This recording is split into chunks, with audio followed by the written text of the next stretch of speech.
Welcome to Reiki Cafe Radio. We're your host, Christine Renee. And Bruce Taylor.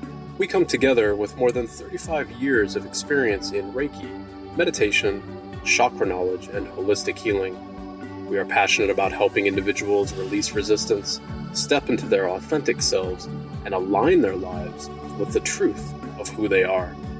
Reiki Cafe Radio is your choice for vibrant Reiki conversations, meditation experiences, and holistic wellness. This is your space for a deeper look into the ancient wisdom through modern eyes.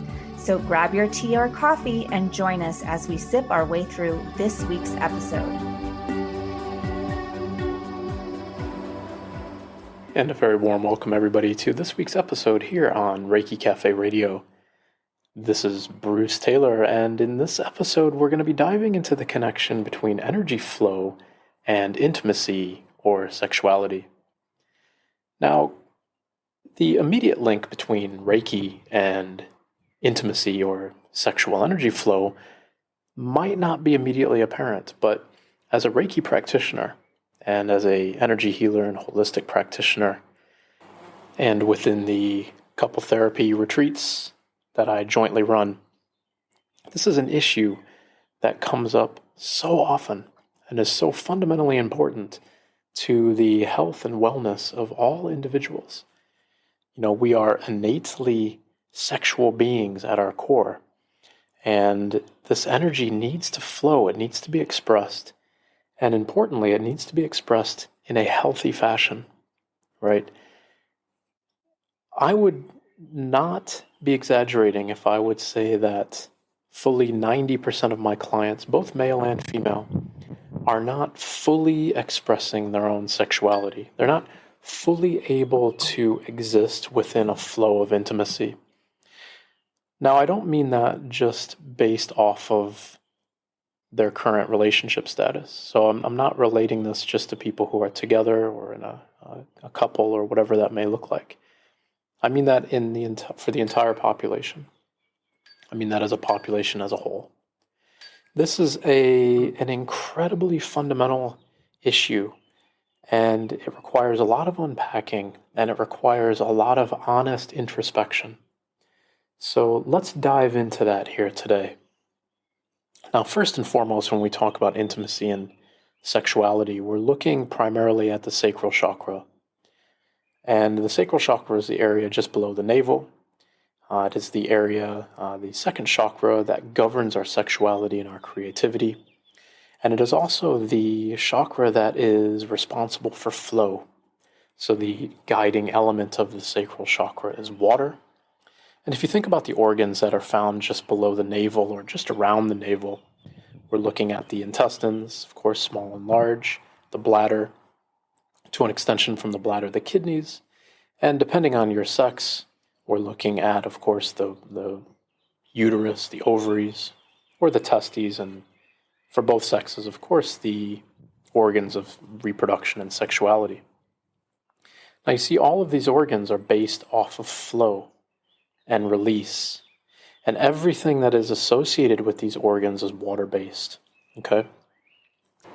Now, the sacral chakra itself is activated or begins to take on its own form from roughly the age of 7 to 14. And herein lies our first key indicator of blockages or issues with individual sexuality. I'd like everybody to take a moment and, think back when you were between these ages, 7 and 14. Roughly speaking, of course, the chakras open and become kind of contextualized or receive our consciousness or our ego or our context, as it were, as a spectrum. So it's not like on your 7th birthday you immediately move into the sacral. It's a spectrum, and we're constantly working on these energy centers throughout our whole life. It's just that during this particular age range, the sacral itself is, for a lack of a better way to put it at the moment, so it's receiving the current focus, or it's where we are in our own development at that moment, okay? So between the ages of 7 and 14, if we all take a moment to think back on this time in life, this is when our sexuality really starts to blossom. Okay? This is when we start to understand that attractiveness is natural. We start to become attracted to other individuals, same sex, opposite sex, it doesn't make any difference, but we start to realize that there's this newfound energy. And in many ways, this is a critical juncture in our sexuality. Because we're approaching this initially with innocence, with the innocence of a child, right? It's something new, it's pleasurable, it feels good. This is when we start to instinctively learn how to masturbate. We might, as men, or as boys, I guess I should say at this age, it's when we first start to have erections and so on. Now, all of these things are met with the innocence of a child, the curiosity of a child, and society does an incredible job of bastardizing these actions or convincing us that these things are somehow sick or perverted or that they shouldn't be explored. Now, of course, one of the main drivers of this is Western religious practices. So I'm not pointing my finger at religion. And I don't want to say just Western religion because that's not fair.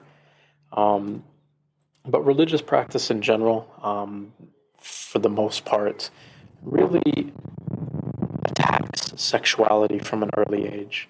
And it instills in us a fear of our own sexuality. And so what we learn is that these types of practices are bad or dirty.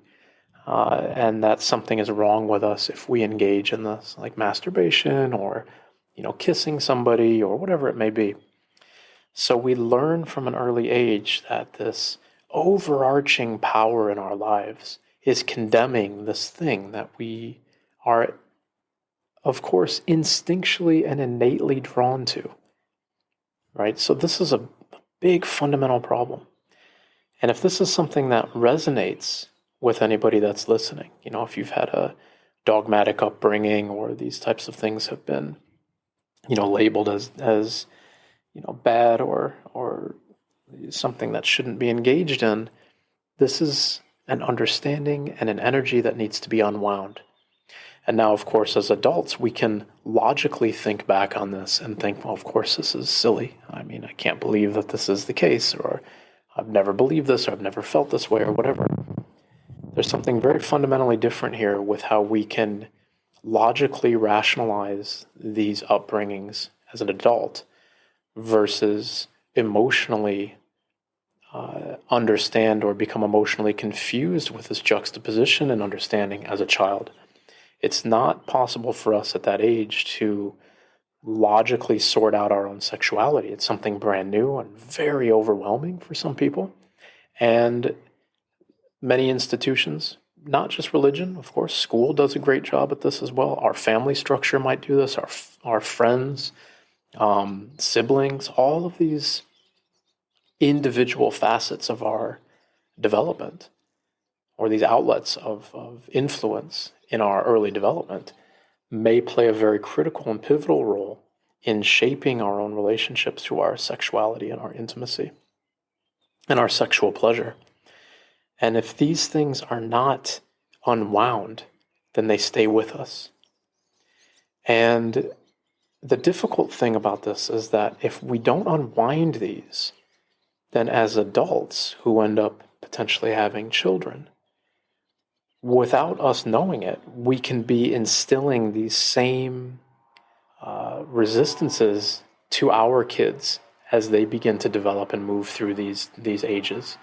Now, I would hope, or at least like to believe, that this is becoming less of an issue, that the nature of sexuality is being so bastardized from parent to child in modern times, but I don't know that I believe that fully.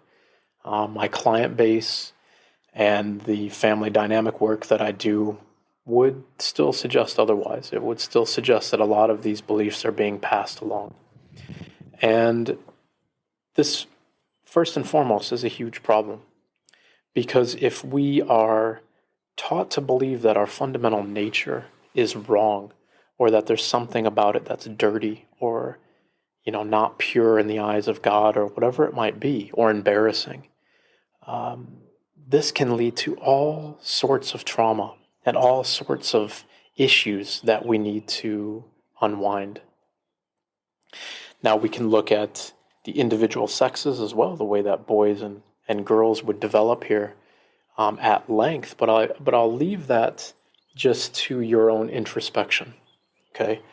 I'll leave that discussion here for you just to reflect on in your life and how it was as you were developing, how your sexuality unfolded, moments of embarrassment or whatever that may have been discovered. But I will guide it with this statement. Quite often, the most embarrassing thing that happens is getting caught either with an erection, perhaps namely at school or by your peers or whatever, or getting caught while masturbating. Now, this isn't to say that these moments are not embarrassing. Of course, kids will be kids, and certain truths will remain certain truths. If you get caught masturbating and when you're 10 years old or whatever, regardless of where you live, it's going to be embarrassing and it's going to be difficult, and you're going to have to live through it. However, this is something that needs to be unwound, right? Because very quickly, what this does, if you get caught masturbating, if you get caught with an erection, you get caught maybe developing early, for girls in particular, if you develop breasts at an early age, all of these things can become deeply embarrassing. And if it becomes embarrassing to express our sexuality when we're young, then the roots of our own intimate, core, energetic existence, which is fundamentally sexual in nature, those roots become weak. And they become based off of insecurity and fear, right? And this is a big, big problem. So again, take a moment and reflect back on this. Something that I've mentioned here in these past few minutes has assuredly happened to almost everybody. It's a normal part of existing. It's a normal part of development. The abnormal bit, I would postulate, is the latching on to the embarrassment or latching on to the belief that these things are somehow dirty, okay? Now, let that sit for a while, be a little bit introspective, and think about your own development there. That might be easy. It might be really difficult. I'm very sympathetic to that, of course. I deal with this all the time with my clients, okay? Regardless of how difficult or easy, though, this introspection is, it's fundamentally important to our own sexuality. And it's fundamentally important to the flow, the innate flow of this energy through the body. So I'd really urge you to think back on that age range from 7 to 14. Think about your development. Think about your own sexuality. Think about your flow. Think about the social structures that may have stymied that flow or that may have trivialized it or bastardized it. And start to think about these things perhaps first objectively. See them for what they are, somebody else's beliefs, which are probably based on the same insecurities that have probably been passed down to them from their parents or the similar institutions, for instance. But once you've been able to look at these things objectively, more importantly, we need to look at them emotionally. We need to look at them from the eyes of the child. The child that believes that something that they're doing is wrong in the eyes of God, in the eyes of their friends, their family, their school, their community, whatever it may be. Okay? And once we can see it in those eyes, through that perspective, once we can feel that experience, as if we were there again, as if we were in the shoes of that child, experiencing that moment once again, then we can begin to have an internal conversation, understanding that these things are not wrong, understanding that sexuality is a normal part of existence, and indeed, in many ways, it is the crux of our existence, or the foundation of our existence, of our flow, okay, of our flow of energy. Because after all, one of the most powerful ways to release energy is through an orgasm, is through sexuality. And this leads me into my second point here in this podcast. And this is becoming a separate focal point here, talking about orgasms and the ability to achieve an orgasm and release that energy. Now, for some of you listening, I want to put a caveat here. You may have heard that there's some forms of tantric yoga where it's about preserving the flow of this sexual fluids and so on to retain that chi as a path to enlightenment and so on. I'm not going to get into any of that today. That's a whole different topic, one that's much more complex and requires a lot of practice and understanding of yogic practices and meditation and energy flow. So what I'm referring to in this part is just normal sexuality, normal flow of energy, and focusing on the orgasm. And now why I'm saying I wanted to divide this discussion is because, of course, for men, it's oftentimes much easier to have an orgasm than it is compared to women. I don't want to put a percentage on it, but a vast number of my female clients have rarely, if ever, had an orgasm. For some, it's very difficult to achieve. Some people are just completely blocked. And we can begin to think about the reasons of the blockage here. And we can begin to tie in those moments of our childhood. So I'm just going to paint an example here. If you were, let's say, 8 or 9 years old, for instance, and you get caught masturbating by, a family member or your best friend or something, and they ridicule you constantly for that, for weeks on end, or it spreads around school, or it gets around the church, or whatever it may be, this is a serious blockage that could be preventing you in your present day and your present existence to be able to express this sexuality. But we might not understand why this is actually not allowed to flow. We might not be able to make that connection. And this is why it's so important to go back and look objectively into the childhood, into those moments that are particularly troubling or difficult to look at, and unwind those, because they then allow us to see the roots of the resistance, and they allow us to pull those roots out and then let that energy flow. Now, of course, I'm not trivializing how difficult some of this can be. Of course, we can be discussing things of abuse or, really difficult topics here. Regardless of the topic, it still needs to be unwound, right? And it still requires introspection. Now, depending on the severity of the topic, that might require, psychological help. It might require counseling. It might require couple therapy. It could just require meditation work or Reiki practice or whatever. But you see, each and every one of those are introspective, right? Orgasms should happen without much resistance. There should just be a flow. Now, I'm not saying that every time that you have to have an orgasm. I'm not saying that every time sex has to be mind-blowing and amazing. And here as a caveat, when I say sex, I mean with somebody or by yourself. Masturbation or intercourse, whatever it may be, whatever is going to lead to an orgasm, okay? It doesn't have to be earth-shattering every time, but there shouldn't be resistance, okay? There shouldn't be major boulders in the way that are preventing an individual from getting to this perspective or to this point.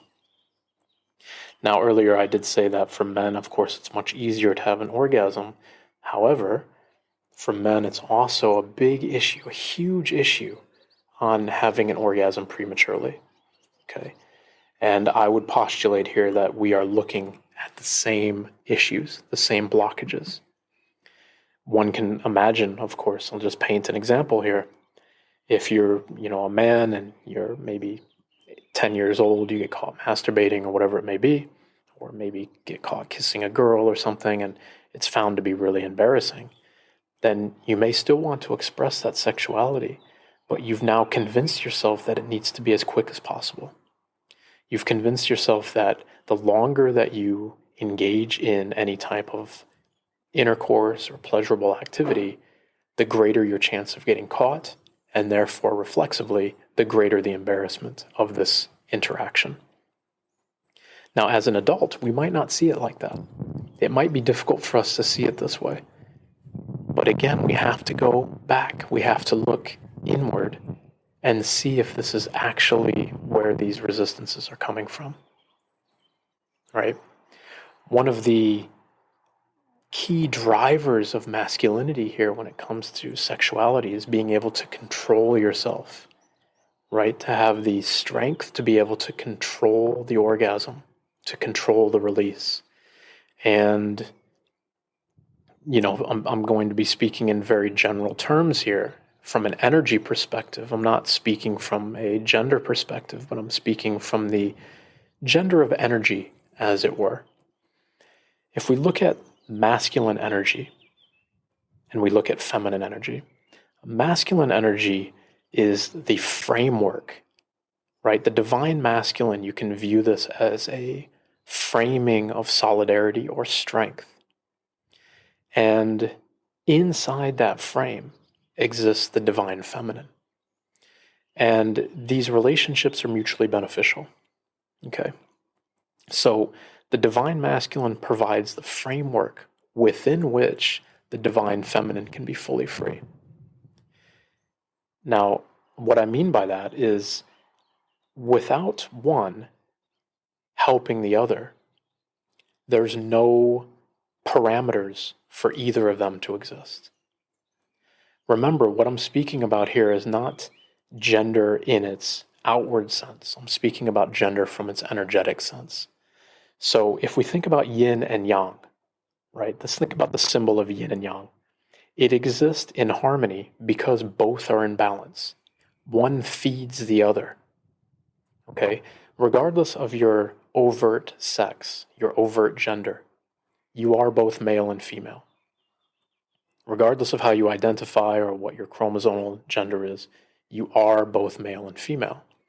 And the male component provides the solid framework for the female component to exist within. Now, the female component, therefore, feeds the masculine. So there's this dualistic environment here where one feeds the other. The masculine supports the feminine, and in turn, the feminine supports the masculine. So if you think about sexuality in these terms, then we think about the rigid nature of masculine sexuality, an erection, the power, the strength, right? The angular action of it, the rigidity, the ability to control, the ability to move, the ability to provide the framework within which the feminine dynamic can be wild and free, can completely surrender. This is the key here, right? And so if we look at the masculine dynamic, and in particular, if you are a man, and there's difficulty maintaining that framework with premature ejaculation or an inability to maintain an erection or whatever, then this becomes a very difficult spiral to break because it's reinforcing weakness. It's reinforcing embarrassment. It's reinforcing the belief, the incorrect belief, that you're not able to provide this framework within which the divine feminine can just explode, can just be free and surrender. So this is one of the big issues that's facing male sexuality. And again, with all of my male clients who I've helped through this, there's so much obvious hesitation to even admit to this.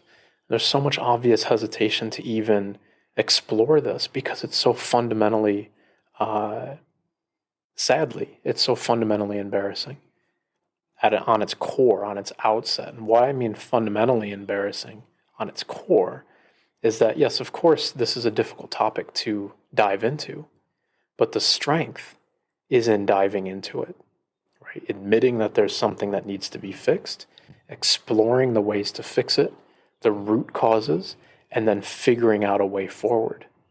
That's starting to build that masculine framework once again, the masculine strength of looking into it, right? And this is no different than any other trial or tribulation that all of us face in life. We all have things that we're working on. We all have things that we need to heal from. We all have things that are difficult to look at, that are embarrassing to look at or whatever. And we need to look into that either by ourselves or with help. And we need to unwind it. And from, again, this is regardless of your gender now, but from a male perspective, from a masculine energy perspective, we need to face these things head on. Okay. So this is one of the main issues from a male perspective. Now, from a female perspective, there's so many dynamics here at play for lack of orgasm or lack of an ability to achieve an orgasm. There could be abuse. There could be lack of tenderness from the partner. There could be a lack of intimacy. There could be a lack of foreplay. There could be so many different things. But I'll postulate the same avenue here, is that even from the female dynamic, right, from the feminine dynamic, one may need to take initially a masculine approach to the issue, diving into it and being honest with the issue here. Why is it that you're not able to achieve an orgasm? Why is it that there is a massive blockage here, that it's not able to happen? What's going on? And that takes honest introspection. That might mean an honest conversation with your partner, which could be very difficult. Maybe, your partner, if it's a man, is not able to maintain an erection. Maybe there's no foreplay. Maybe there's no intimacy. Maybe it's just 30 seconds, the man finishes, and then that's it. Well, no wonder. If that's the kind of high watermark or the threshold of intimacy within a relationship, it's no wonder that the woman has no desire. Why would you? There's no interest here at all. And this then just becomes a spiral that continues to solidify itself. Again, I'm just giving one example here, but I think this example can be almost used interchangeably when it comes to sexuality. If these issues aren't addressed, and if they're not worked on, then the problem persists and the problem becomes further entrenched into normalcy. And then eventually you end up, maybe 5-10 years deep into your relationship with zero intimacy. And here I can say an overwhelming percentage of my clients, even people who come to see me just from a Reiki perspective, just there's nothing wrong, just wanted to try out Reiki or whatever, an overwhelming percentage of all my clients are in this predicament where there's little to no intimacy. And I would not be surprised that an overwhelming number of people who are listening to this very podcast are in the same boat. Now, the thread that stitches all of this together is introspection. It's being honest with yourself and asking some difficult questions, asking why these problems persist. Is it you? Is it your partner? Is it both? Have they always been there? Is there abuse? Is there things that are going to be difficult to uncover? That's not to say that you have to uncover these things, and it's definitely not to suggest that you have to do this alone. But to restore intimacy and to restore a flow of energy through the body and to restore our innate sense of being, which is sexuality, these things need to be addressed and they need to be looked at. It's not an easy path. But intimacy, sexuality, and flow should be a normal part of every relationship. And indeed, they should be the cornerstone or the foundation of many relationships. Now, one big issue here is the lack of importance or kind of the sanctity of sexuality. Because in its purest sense, and it's at its core, at its nature, intimacy and sexuality is the most fundamentally pure exchange of energy between two people that we can achieve. It's a dance of energy, right? It's a dance of the flow of the masculine and the feminine. The function of sexuality here is to move together, to become intertwined, so that the masculine and the feminine coil around each other and can express itself in its divine nature. Now, that doesn't mean, of course, that every time you're moving like this, sometimes things can be quick, sometimes things can be intimate, sometimes things can be heavy, sometimes it can be whatever form it needs to take. But I would suggest here that in a relationship with flowing sexuality, that almost, if not all, intimacy is the dance of the masculine and the feminine, the spiraling of that energy together.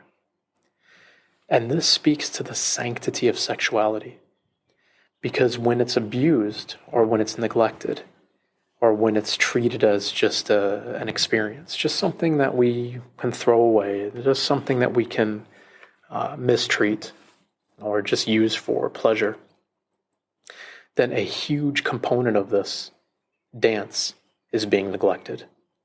And I promise you, there is not a person who is being honest with themselves that wouldn't understand what I'm saying. We've all been in situations, of course, well, most people anyways, have been in situations where the sanctity of sexuality was not put first and foremost, and that's not what I'm suggesting. Kids can be kids, college kids will be college kids, whatever, that type of stuff is there, but we learn from our mistakes, and we learn from the feeling of how shallow and empty physical intercourse can be. And you see I'm saying physical intercourse here as opposed to intimacy, because you're just hooking up.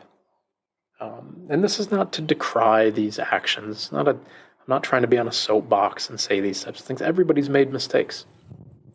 But if we continue to view sexuality as that, as a nameless, faceless interaction with somebody else, then we are removing the flow and the dance of energy. We're removing the heart, as it were, from the practice of intimacy. And anybody who has experienced this and who is being honest with themselves will know what I'm saying here. It's shallow. It's empty. Right? It's different to say than, you're young and you're experimenting and things and you're trying to find your stride or whatever. That's not what I'm suggesting. What I'm saying is you're young, you're trying to find your stride, you don't really hit your stride, and you keep engaging in intercourse that's empty and hollow. Well, then why are you doing that? What is it that you are trying to fulfill? What hole are you trying to fill here? It will never be filled. Intimacy or sexuality here will never fill that hole, because that hole is from a deeper issue. One, again, that needs to be addressed via introspection. One that needs to be looked into with honesty. And one that can be very difficult to look at, to be fair. But still, we continue to engage in casual sex or, intimacy with a lack of love or compassion or these types of things, then we continue to dig that hole deeper. And we all know that there's something missing. We all fundamentally know that if we're being honest with ourselves. Okay?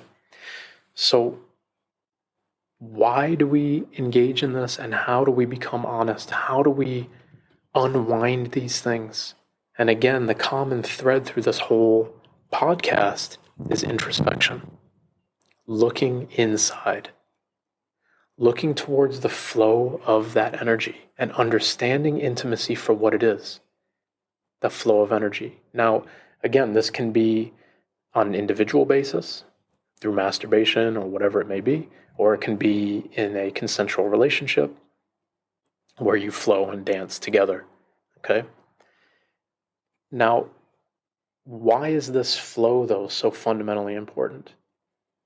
Well, we go back to the start of this podcast with the discussion on the sacral chakra, and the governing aspect of the sacral chakra, the governing element, is water. Okay? And many of you have probably heard Bruce Lee's famous quote, to be like water. If water's poured into a kettle, it becomes the kettle. If it's poured into a cup, it becomes the cup. Water flows along the path of least resistance, and it's a perfect metaphor for our energy. Water that is moving and in a state of flow will always continue to stay pure, holding all variables aside, of course, pollution and so on. But water that's in motion will continue to stay in motion and will continue to stay pure. If you take water and stagnate it, then it will become toxic. It will become putrid after a while, right? And that's the same here with the sacral. The biggest expression of our flow of energy is sexuality. And so if that aspect of our lives is locked, if we're not able to explore that aspect of our lives, then all of this energy that's trying to flow through the body, all of this energy that's trying to be released naturally, is now being stymied because one of the, if not the largest release mechanism has been blocked. And so that energy bottlenecks and becomes stagnated and has nowhere to go. And if it stays long enough, it becomes stagnant and putrid. And a classic example of this is you literally can see this in people who have had no sexuality, or their sex lives are really terrible, or they lack intimacy in their lives. They're bitter. They end up, that you can see it in their skin, in their eyes, the way their mouth is curling downward, their overall body language, their expressiveness. It's angry, toxic, dry, bitter. Because all of this energy has become stagnated and it needs to flow. And I quite often hear people saying this, well, it's too late for me. I'm 50, I'm 60 years old, or whatever, it's too late. It's never too late. And by the way, at the beginning of the podcast, the age that I'm defining the sacral chakra in was 7 to 14. Well, as we progress all the way up through the chakras, we get to the crown at the age of 49. Well, after 49, where do we go? We go back to the root. So 49 to 56, we're back to the root. And then, once again, 56 to 63, we're in the sacral chakra once again. And if you look at, in particular, women, there is a huge sexual resurgence right around that age, around 60 years old or so. An explosion of sexuality comes back. It's never too late to unwind these issues and to let things flow. Because one of the driving characteristics of the sacral chakra, like I've said here in this podcast, is flow. But to unpack that a little bit further, we're looking at the idea of prana and apana. Now, if you have a yoga practice, you've probably heard of prana. If you've ever done any Ayurvedic medicine, which is Indian traditional medicine, then you may have heard of apana. Now, prana, if you're not familiar with it, is just energy in. So you can think of sunlight, oxygen, food, these types of things. As we take that energy in the body, apana is the release of that energy. It's the release of that energy through everything that's governed by the sacral chakra, everything water related. So stool, urine, tears, blood, sweat, sexual fluids, all of these things are a way to release that energy, okay? Prana has to equal apana. Otherwise, energy in does not equal energy out. And if energy out does not equal the energy that you're putting into the body, then that means you're storing prana. That means you're storing this energy and it's going to become stagnant.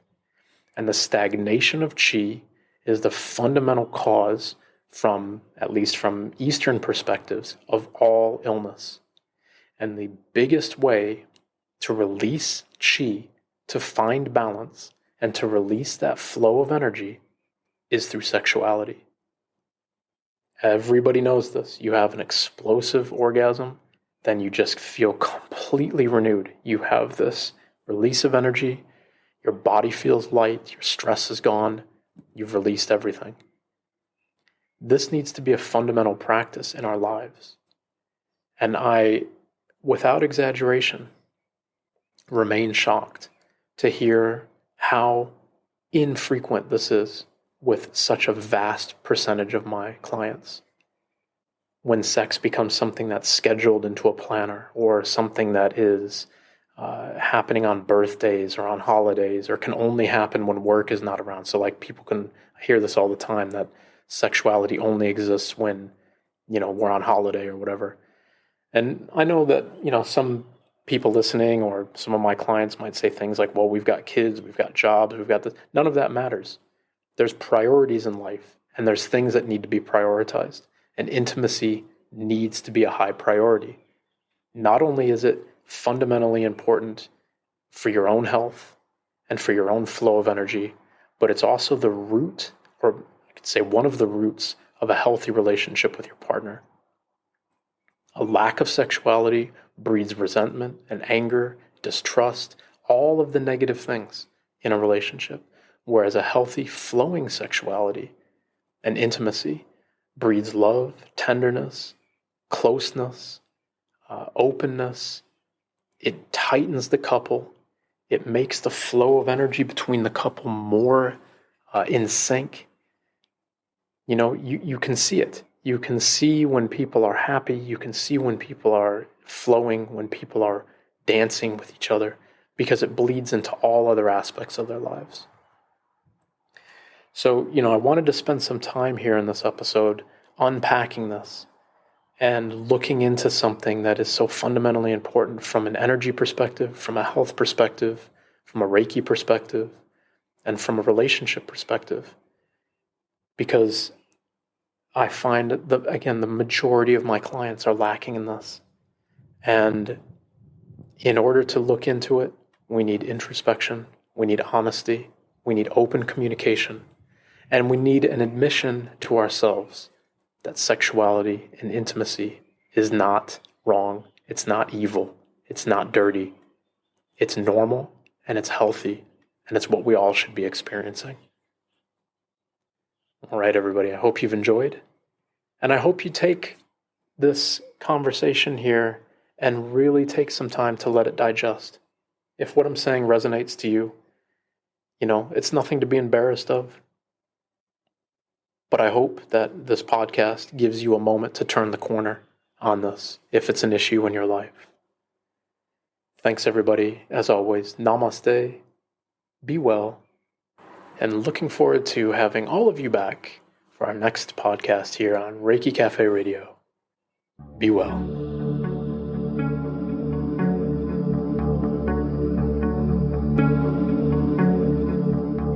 Reiki Cafe Radio is sponsored by Reiki Cafe University, where your Reiki dreams become reality.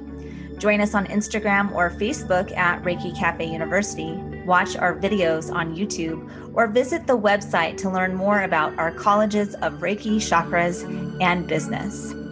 It is our aim to help you on your path to wellness, guiding you into confidence, transmute your inner critic, and say yes to you.